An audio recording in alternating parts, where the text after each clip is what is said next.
कुछ कौमें वाकई जूतों के काबिल होती हैं। एक नेक दिल बादशाह अवाम से तंग आ गया और एक दिन अपनी सल्तनत को छोड़कर जाने लगा। वजीर से बोला, तुम जानो और ये अवाम, मैं जा रहा हूं।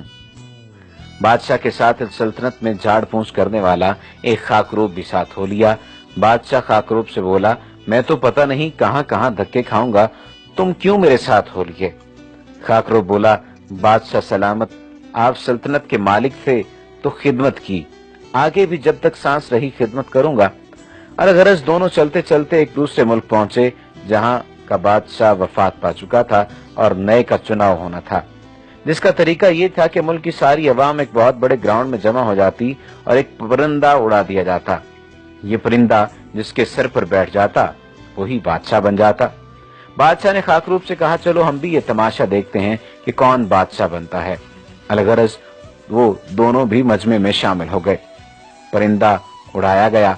ग्राउंड का चक्कर लगाने के बाद परिंदा उस खाकरूब के सर पर आ बैठा। उस मुल्क की अवाम और वज़रा ने खाकरूब के सर पर बादशाहत का ताज रख दिया। खाकरूब जिस बादशाह के साथ आया था उससे बोला, बादशाह सलामत, आप भी मेरे साथ सुकून से महल में रहें।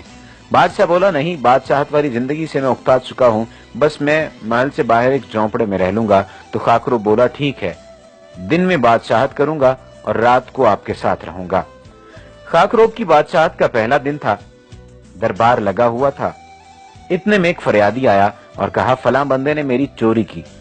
खाकरूब बादशाह ने कहा, फौरन चोरी करने वाले को हाजिर किया जाए। जब मतलूबा बंदा आया तो खाकरूब बादशाह ने हुक्म दिया कि चोर और जिसकी चोरी हुई है दोनों को 20-20 कोड़े मारे जाएं।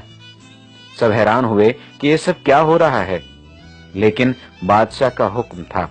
थोड़ी देर बाद एक और फरियादी आया और बोला, बादशाह, फलां शख्स ने मुझे मारा है। तो खाकरूब बादशाह ने फिर वही हुक्म दिया कि जालिम और मजलूम दोनों को 20-20 कोड़े मारे जाएं।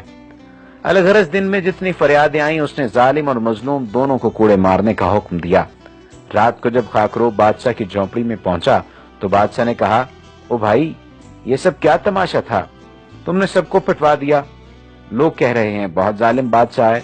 तो वो खाकरूब बोला, आलीजा, अगर इस कौम को एक नेक और अच्छे बादशाह की जरूरत होती तो वो परिंदा मेरे सर पर बैठने की बजाय आपके सर पर बैठता।